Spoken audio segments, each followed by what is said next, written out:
Здравствуйте, дорогие друзья! Я рада вас приветствовать на моем канале. Сегодня в данном видео я готовлю необыкновенно вкусный и быстрый клубничный торт, который буквально тает во рту. Готовится очень просто, ручным миксером, готовить будем без желатина. Этот торт также очень красиво нарезается на порционные пирожные.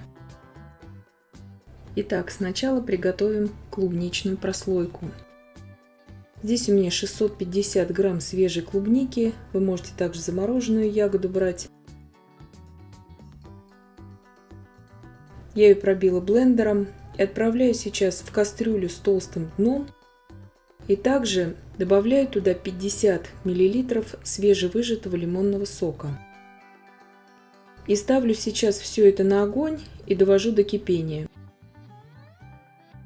Здесь 150 грамм сахара. Добавляю туда 60 грамм кукурузного крахмала. Все это хорошо перемешиваю. И добавляю туда также 100 мл холодной воды. И все это просто перемешиваю. И иду сейчас на плиту уваривать всю эту смесь. Клубничная смесь закипела.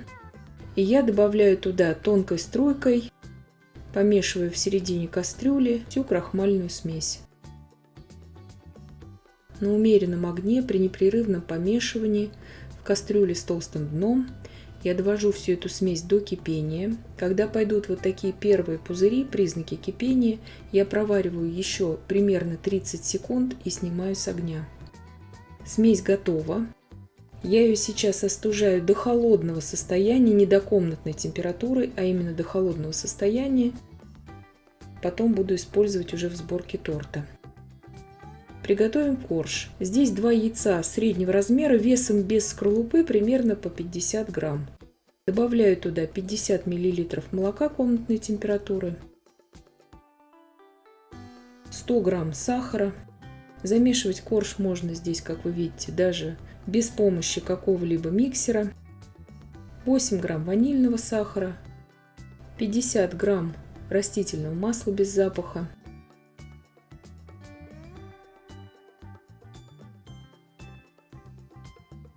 и небольшую щепотку соли туда отправляю.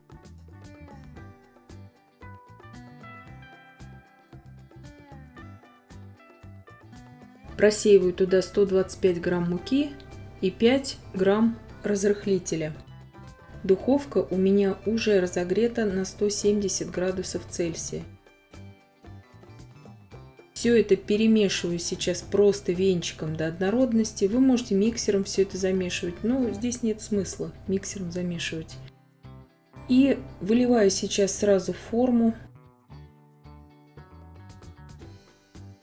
Форма для выпечки здесь размером 28 на 18 сантиметров. Вы также можете брать круглую форму для выпечки 26-28 сантиметров. На 170 градусов Цельсия отправляю выпекаться на среднем уровне без конвекции примерно на 20 минут, 17-20 минут.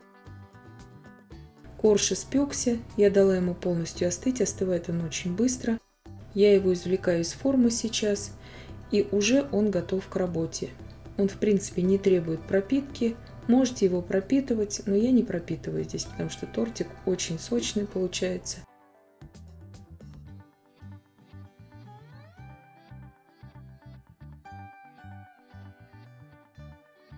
Ставлю его опять в форму. Одеваю опять на него форму и отставляю пока это все в сторону. И сейчас приготовлю шоколадную глазурь. Здесь 200 грамм шоколада 40% какао я растопила. Добавляю туда 30 грамм растопленного сливочного масла и 70 грамм молока комнатной температуры. Все это просто перемешиваю до однородности. Глазурь готова. И сейчас выливаю ее на корж. Вы можете здесь брать половину от этой порции, если вы не любите много шоколада в торте. Но во вкусе она дополняет хорошо эту глазурь здесь и стабилизирует корж.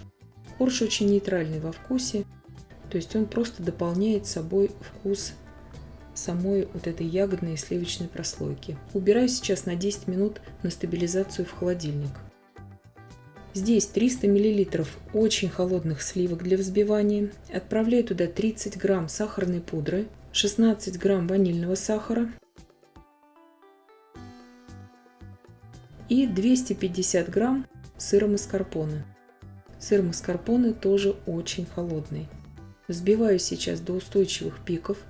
Здесь очень важно не перевзбить эту массу, потому что и сливки, и маскарпоне могут быть перевзбиты.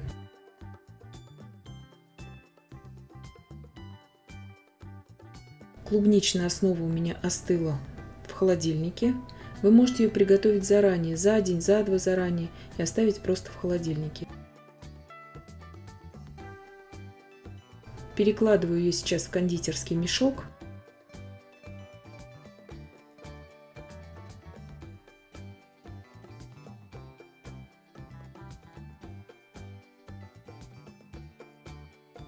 И сливочный крем также перекладываем в кондитерский мешок.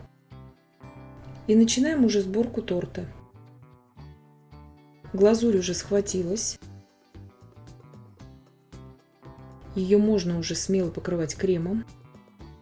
И сейчас наношу небольшой слой сливочного крема на глазурь и разравниваю, чтобы последующие слои уже хорошо очень крепились на вот этом сливочном основании. Вот таким образом сейчас отсаживаю борозды из крема из белого. Делаю как бы такие бортики для последующей клубничной прослойки. Благодаря вот такой технологии сборки этого торта потом получается очень красивый разрез у этого торта. Здесь мы не используем желатин. Это немаловажно для тех, кто не употребляет желатин в пищу. И тортик получается на вкус очень легкий, он хорошо держит форму даже при комнатной температуре и даже при жаре.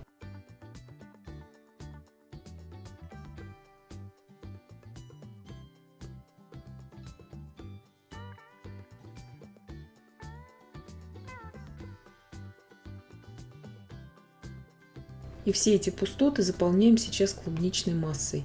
Делается это очень просто и очень быстро. Если вы заранее приготовите эту клубничную прослойку, вы можете этот торт испечь и собрать буквально за час. То есть этот торт очень-очень быстрый.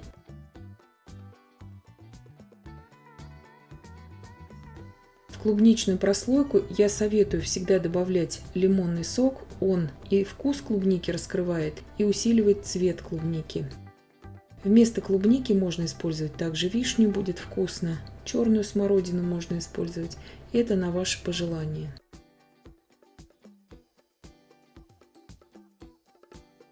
Сейчас закрываю все это еще раз сливочным слоем и уже разравниваю. Аккуратно здесь нужно, конечно же, работать.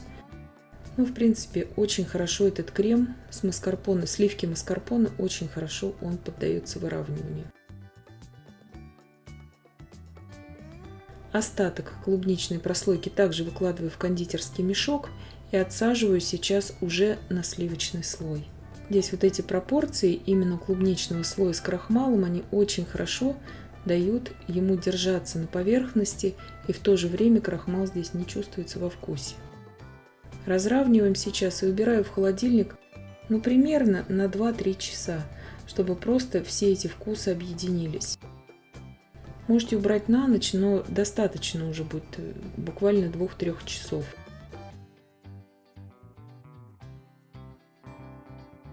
Убираю в холодильник сейчас.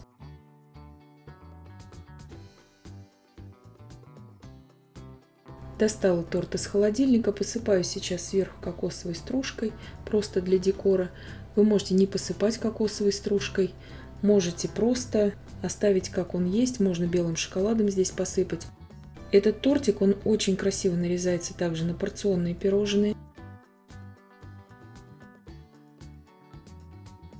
Такой торт можно на 18-20 порций смело разрезать, и он очень эффектно выглядит в разрезе. Торт буквально тает во рту, очень вкусный, очень нежный и готовится предельно просто и быстро. Также можно, конечно же, и с шоколадным коржом его приготовить. И я надеюсь, что видео было полезным и познавательным. Подписывайтесь на мой канал, ставьте лайки, пишите комментарии. Я всем желаю больших успехов и до встречи в новых видео.